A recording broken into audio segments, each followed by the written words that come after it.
അതേപോലെ മിമിക്രി ഇങ്ങനെ ഒരുപാട് പേര് അനുകരിച്ചിരുന്നത് അഭിനയമോഹം കൊണ്ടാണ് വിട്ടുകളഞ്ഞതെന്ന് പറഞ്ഞിട്ടുണ്ട്. പക്ഷെ അപ്പോഴും മമ്മൂക്ക വിട്ടില്ല. മമ്മൂക്ക പോയ സിനിമ പോയില്ലേ? ആ ഞാനിപ്പോഴും മരിച്ചുപോയ ഞാൻ ഈ ഇറങ്ങുന്ന മമ്മൂക്കയുടെ പടം ഇങ്ങനെ കാണുന്ന ആലോചിച്ചോണ്ടിരിക്കുന്ന ആളാണ് സത്യമായിട്ട്. ഭാര്യയ്ക്കും മക്കൾക്കൊക്കെ പറയുമ്പോൾ ഞാൻ പറയും എന്തൊക്കെ ഈ പറയണമെന്ന് വെച്ചിട്ടുണ്ടെങ്കിൽ ഞാൻ പറയാം നമ്മൾ ചിലപ്പോൾ പെട്ടെന്ന് അങ്ങോട്ട് മരിച്ചുപോയി, മമ്മൂക്കയുടെ പടം ഇനിയും വരുമ്പോൾ ആരും എങ്ങനെ കാണും, അത്രേ ഉള്ളൂ. അപ്പം ഞങ്ങൾക്ക് പ്രശ്നമല്ലേ, അതിപ്പോൾ ഒരു 40 ദിവസം കഴിഞ്ഞ് ഞങ്ങൾ വേറെ വഴിക്ക് പോകില്ലേ, നമുക്ക് ദുഃഖമല്ലേ പറയാൻ പറ്റുള്ളൂ, സത്യമല്ലേ പറയണത്. ഇപ്പം തന്നെ ബസ്സൊക്കെ ഇറങ്ങാൻ കിടപ്പിട്ട് എന്തൊക്കെ ചെയ്യണമെന്ന് നോമ്പ് അങ്ങനെയൊക്കെ ഇരുന്നിട്ട് ആലോചിച്ചുകൊണ്ടിരിക്കുന്നത് സത്യമായിട്ട്. പിന്നെ ഇതും സ്വപ്നം കാണുന്നുണ്ട്, ഇടയ്ക്ക് രാവിലെ എപ്പോഴും നമുക്ക് സ്വപ്നം കാണും. ചിലപ്പോൾ ഇരുന്ന് സംസാരിക്കുന്നുണ്ടാവും, ചിലപ്പോൾ എൻ്റെ അടുത്ത് നിന്നിട്ട് മറ്റൊരു നോട്ടൊക്കെ നോക്കി പോകും, എവിടെയെങ്കിലൊക്കെ ആയിരിക്കും. അപ്പോഴാണ് അവളൊക്കെ ഒന്ന് വിട്ടത് മോനും ബസ് ഒന്ന് ടൈം. ചില സമയത്ത് ഇങ്ങനെ ഒരുമിച്ചിരുന്ന് അഭിനയിക്കുന്നതും അല്ലെങ്കിൽ മറ്റെന്താ പറയുക ലൊക്കേഷനിലൊക്കെ പോയിട്ട് അടുത്തിരിക്കുന്നതൊക്കെ സ്വപ്നം കാണാറുണ്ട്. സ്വപ്നം കാണണമല്ലോ, അപ്പോഴേ നമുക്ക് കിട്ടുള്ളൂ. ഈ കിട്ടിയില്ലെങ്കിലും സ്വപ്നത്തിൽ സന്തോഷമാണ്, അങ്ങനെ ഇരിക്കുന്നു.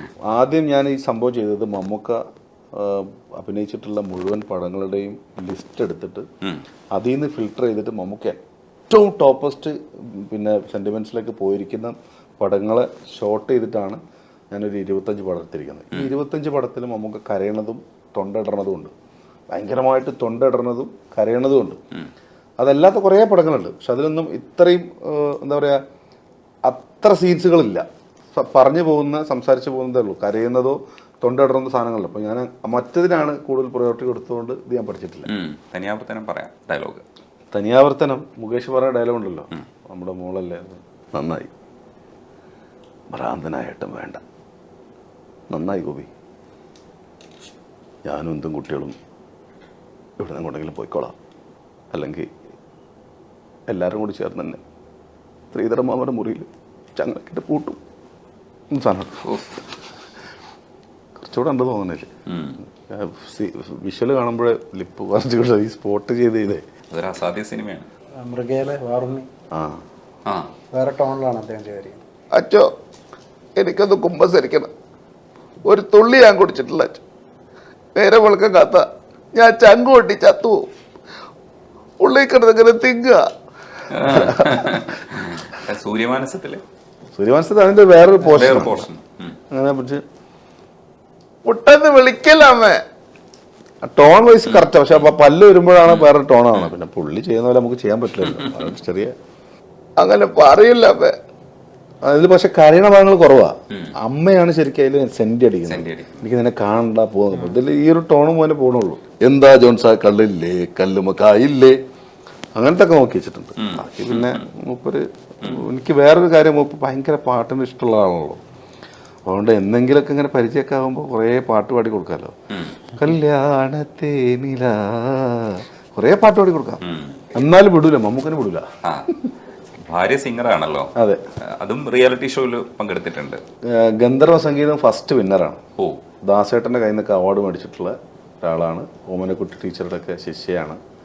പിന്നെ ഗുരുചരണത്തിൽ ഇളയരാജ സാറിൻ്റെ മ്യൂസിക്കിൽ ഗുരുചരണത്തിൽ കുറച്ച് മോശമില്ലാത്ത സിംഗിൾ പോർഷനൊക്കെ പാടിയിട്ടുള്ള ആളാണ്. ക്ലാസ്മേറ്റ്സിൽ ഹരിരാമരാജകഥ ആ പോർഷൻ പാടിയിരിക്കുന്നത് വൈഫാണ്. പിന്നെ നാട്ടിൽ നിന്ന് ദുബായിൽ വരുന്ന ഒട്ടുമിക്ക പ്ലേബാക്ക് സിംഗേഴ്സിൻ്റെയും സെലിബ്രിറ്റീസിൻ്റെയും കൂടെയൊക്കെ പാടുന്ന യുഎയിലെ ഒരു ലീഡിങ് സിംഗറാണ്. ഇപ്പോൾ അവിടെ മ്യൂസിക് ടീച്ചറായിട്ട് കാലിക്കറ്റ് പ്രൈവറ്റ് സ്കൂൾ വർക്ക് ചെയ്യുന്നു. പ്ലസ് ഷോസും കാര്യങ്ങളും പിന്നെ കുട്ടികളുടെ മ്യൂസിക് ക്ലാസ്സുകളൊക്കെ ആയിട്ട് പോകുന്നു. ഇപ്പോൾ ഒരു തമിഴ് സിനിമയിൽ ഒരു പാട്ട് പാടി. അപ്പം അദ്ദേഹവും കയറി വരുന്നുണ്ട്. അതെ അതെ അതെ, നമുക്ക് പാട്ട് പാടിപ്പിക്കാം. അതെ, സോണിയ. ഞാൻ നേരത്തെ ഞാനും വൈഫും കൂടെ ഒരു 500 പാട്ടിൻ്റെ പാടാന്ന് പറഞ്ഞില്ലേ, അദ്ദേഹം ഒരു 10,000-4000 പാട്ട് അറിയുന്ന ആളാണ്. എല്ലാ ടൈപ്പ്, അതായത് അടിപൊളി പാടും, ടോൺ ചേഞ്ചസ് പാടും, മലയാളം തമിഴ് ഗസല് എല്ലാം സോഫ്റ്റ് ഒക്കെ പാടും. ഭാര്യയ്ക്ക് വേണ്ടി ഏത് പാട്ടാ പാടുന്നത്? ഭാര്യയ്ക്ക് പാടിക്കൊടുത്ത ആദ്യത്തെ പാട്ട് അതും ഒരു റയർ സാധനമാണ്. നീലയാമിനി നിൻ കരളിൻ നൊമ്പരം മൂകതാരമായി ഒരു മിഴിനീർത്തുള്ളിയാ ഇനിയും മനസ്സേ നിറമേഴുമോർമകൾ കനവാ വിരിയാൻ അലിവാർന്നുറങ്ങുമോ വാവോ വാവോ വാവോ വാവോ വാവേന്നാ വിളിക്കാറ്. ആ ഇങ്ങനെയാണ് വീഴ്ത്തിയതല്ലേ? അതെ, മനസ്സിലായി. ഇതും മൗനം സ്വരമായി എൻ പൊൻവീണയിൽ. ഇപ്പം ഞങ്ങളത് ഡ്യൂറ്റായിട്ട് പാടും. ഇൻസ്റ്റയിലോ ഒക്കെ നോക്കിയാൽ കാണാൻ പറ്റും. ഔസേപ്പച്ചൻ സാറിൻ്റെ ഈ ഇപ്പോൾ റീലിൽ പൊക്കോണ്ടിരിക്കുന്ന പാട്ടുകളിൽ ഈ പാട്ടുമുണ്ട്. അപ്പോൾ അത് കൂടുതൽ കൂടുതൽ പേര് പാടുന്നുണ്ട്. അനൂപ് ബ്രോ ശരിക്കും ഈ ആങ്കറായിട്ട് കൂടിയതാണോ അതെ മിമിക്രി മിമിക്രി ഉണ്ടായിരുന്നു. സ്റ്റേജ് ഡിസ്കളൊക്കെ നമ്മൾ ചെയ്യാറുണ്ട്, ഒരുമിച്ച് ചെയ്യാറുണ്ടായിരുന്നു. പക്ഷെ ഞാനീ പറഞ്ഞ പോലെ അഭിനയം എല്ലാകുമ്പോൾ മിമിക്രിയിൽ പിന്നെ ആങ്കറും കൂടി എല്ലായിട്ട് ഇങ്ങനെ പോകുമ്പോൾ സൗണ്ട് എടുക്കുന്ന പ്രാക്ടീസൊക്കെ വളരെ കുറഞ്ഞു. ഞാനും ഒരു 10-60 പുതിയ ഏറ്റവും ലേറ്റസ്റ്റ് ജനറേഷൻ്റെ മാറ്റി നിർത്തി കഴിഞ്ഞാൽ ഒരു 10-65-70 സ്റ്റാറൊക്കെ ചെയ്യായിരുന്നു. ഇപ്പോഴും ചെയ്യും, പക്ഷെ അതിനെ വല്ലാണ്ട് പ്രാക്ടീസ് ചെയ്യാൻ നിൽക്കാറില്ല. ഈ പറഞ്ഞ പോലെ സിനിമയോടൊരു ആഗ്രഹം നമ്മുടെ മൊത്തത്തിൽ ഇമിറ്റേഷൻ ആവരുത്. അപ്പം നസീർക്കയും ഒക്കെ പറഞ്ഞിട്ടുണ്ട്, ആദർശിക്ക് പറഞ്ഞു നടനാവണം, ആക്ടിങ്ങിനാണ് താല്പര്യം എന്നുണ്ടെങ്കിൽ തൽക്കാലം വോയിസുകൾ മാറ്റി വെക്കണമായിരിക്കും നന്നാവില്ല. നമുക്കായിട്ടൊരു ഐഡന്റിറ്റി ഉണ്ടാക്കിയിട്ട് വേണം ചെയ്യാലോ. ആ രീതിയിലൊന്ന് മാറ്റി വെച്ചെന്നുള്ളൂ. പക്ഷെ പരസ്യങ്ങൾക്കും അല്ലെങ്കിൽ വേറെ കാര്യങ്ങളൊക്കെ ഉണ്ടെങ്കിൽ ആഡിനൊക്കെ വേണ്ടിയിട്ട് ദുബായിന്നൊക്കെ ചെയ്യും ചിലതൊക്കെ. ഇദ്ദേഹം അതുപോലെ തന്നെ നാടകത്തിലേക്ക് മാറിയതും ഈ പറഞ്ഞ പോലെ കുറെ സ്റ്റാറൊക്കെ ചെയ്യുമായിരുന്നു. എന്നാലും ഇപ്പോഴൊക്കെ ഉണ്ടാവും, ഐറ്റം ഉണ്ടാവും. പറഞ്ഞു ഞാൻ ഫ്ലവേഴ്സിലൊക്കെ ചെയ്തത് അക്ഷയ് കുമാറിന്റെ ഒരു സ്പോട്ട് ഡബ് ഒക്കെ ചെയ്തിരുന്നു. അപ്പൊ അക്ഷയ് കുമാറിന്റെ ഒരു ശബ്ദം ഞാൻ ട്രൈ ചെയ്യാം. Hi this is Akshay Kumar, मैं अक्षय कुमार बात कर रहा हूँ. रजनीश भाई, आपका जो इंटरव्यू है मुझे बहुत पसंद है और you are doing a fantastic job. दिखने में तो आप रफ एंड टफ दिख रहे हैं, लेकिन आपका अच्छा इंटरव्यू है. और हमारा लीच मूवी का प्रमोशन चल रहा है, तो आपका मदद भी चाहिए हमको. पूरा नया न्यू फेसेस आ रहे हैं. नाम 72, जिला मलकानपुर, गाँव तासी, सर पे हाथ रब्दा और हाथ में 786. അടിപൊളി കേട്ടോ.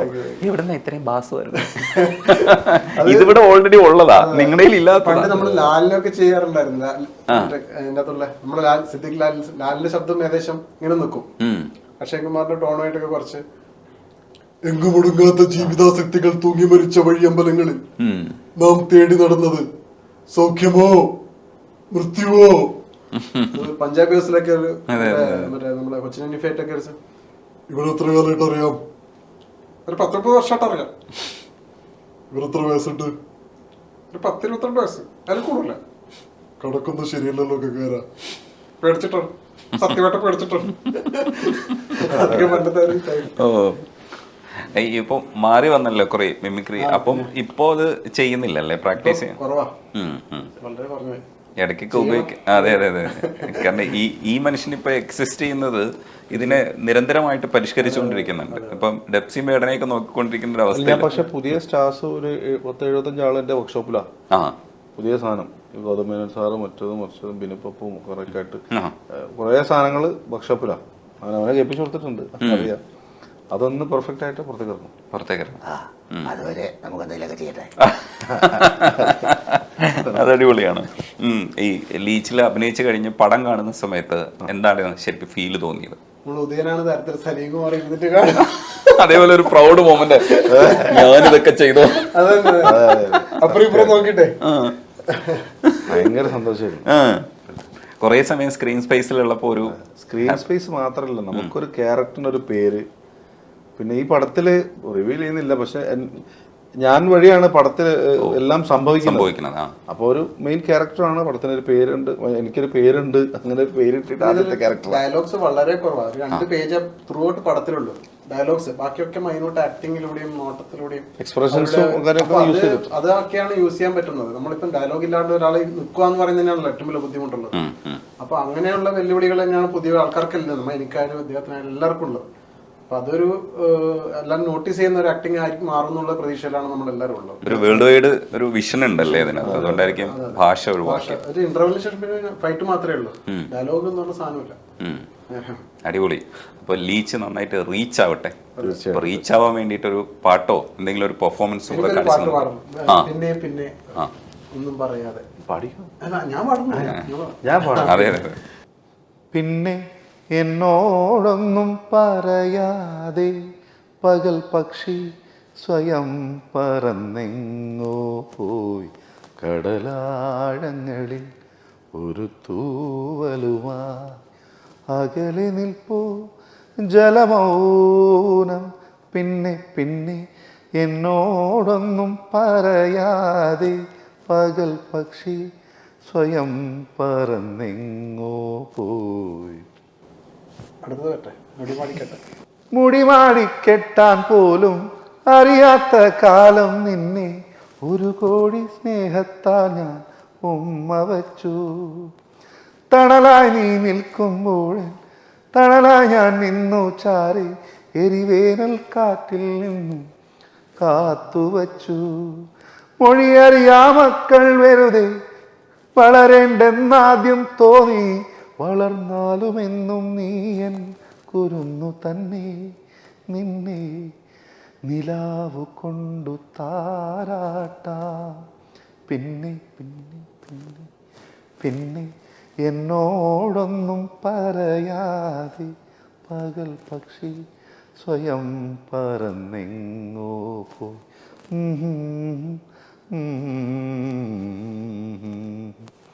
ആഹാ ആ